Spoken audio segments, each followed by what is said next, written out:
नमस्कार, मैं मुस्कान। प्रथम एजेंडा न्यूज चैनल में आपका स्वागत है। दिल्ली के इंदिरा गांधी इंटरनेशनल एयरपोर्ट पर शुक्रवार को एयर ट्रैफिक कंट्रोल में दिक्कत आ गई। ईटीसी सिस्टम में समस्या की वजह से उड़ानों की आवाजाही में देरी हो रही है। दिल्ली में 100 से ज्यादा उड़ानों में देरी हो चुकी है और हजारों यात्री परेशान हैं।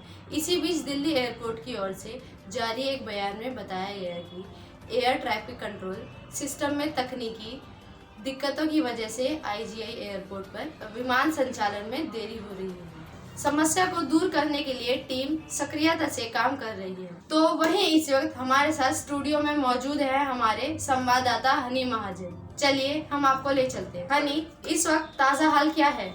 जी मुस्कान, मैं आवाज आ रही है मुझे आपकी। मैं आपको बता दूं, इस वक्त इंदिरा गांधी इंटरनेशनल एयरपोर्ट जो आईजीआई ए का है, मैं आपको बता दूं यात्रियों की परेशानी चरम पर तो है।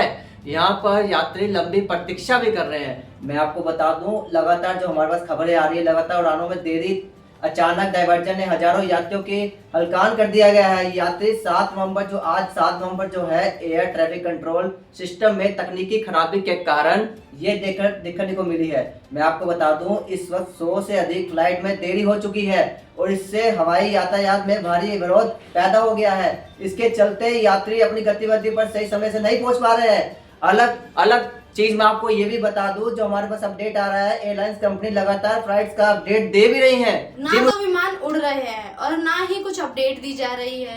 एयरपोर्ट अथॉरिटी का क्या कहना है? जी क्वेश्चन पूछा। हमारी टीम जो वहाँ मौजूद है, सूत्रों के साथ खबर तो आ रही है, लेकिन हमारी प्रथम एजेंडा की टीम अपडेट दे रही है। मैं आपको बता दूं, जिन्होंने हमें रिपोर्ट भेजी है, यात्रा नियंत्रण उपलब्ध आंकड़ों के आधार पर मैनुअल रूप से उड़ान योजनाएं तैयार कर रहे हैं, जिसमें अधिक वक्त लगता है और इसमें परिणाम स्वरूप कई योजनाएं विलंबित हो रही है। उन्होंने ये भी कहा है, जो अपडेट आया है, कि इन समस्याओं के कारण हवाई अड्डों पर हवाई यातायात में बाधा उत्पन्न हो रही है।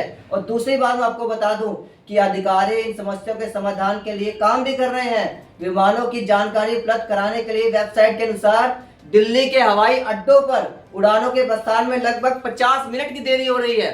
और दूसरी बात मैं आपको ये भी बता दूं, जो सूत्र के अनुसार जो खबर आई है, हमारे पास हवाई ट्रैफिक की बढ़ती संख्या और निर्माण कार्य का योगदान भी दे रहे हैं। जी मुस्कान।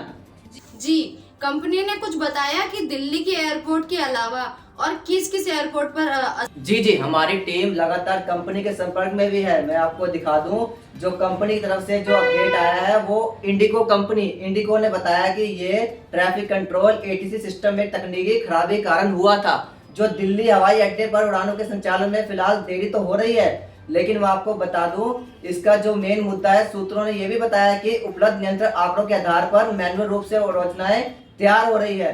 और दूसरी चीज मैं आपको बता दूं कि विमान में दोनों जगह पर लंबे समय तक प्रतीक्षा करने से असुविधा भी हो सकती है।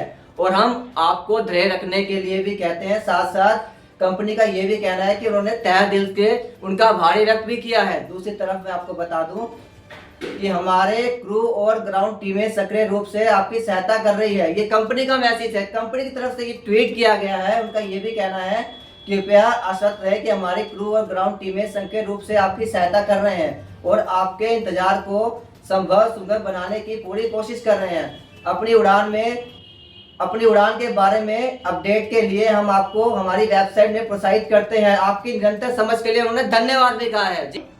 जी हनी जी, ये बताइए क्या है एटीसी ग्लिच और क्यों फेल हुआ? ये जो मेन टॉपिक प्रश्न जो आपने पूछा, ये बताना बहुत जरूरी है कि एटीसी है क्या और ये फेल क्यों हुआ। मैं आपको बता दूं, ताजा जानकारी मुताबिक ये लेख विमान के नाम निर्देश के बारे में बताया गया है। विमान नियंत्रण के अन्य प्रकारों के लिए वायु नियंत्रण देखें। वायु यातायात नियंत्रण एटीसी जमीन पर स्थित हवाई यातायात नियंत्रणों द्वारा प्रदान की जाने वाली एक सेवा है, जो जमीन पर ही नियंत्रण हवाई क्षेत्रों के माध्यम से विमान को निर्देशित करती है। धन्यवाद हनी जी, हमारे साथ जुड़े रहने के लिए। देश और दुनिया की तमाम खबरों को देखने के लिए जुड़े रहिए प्रथम एजेंडा न्यूज चैनल।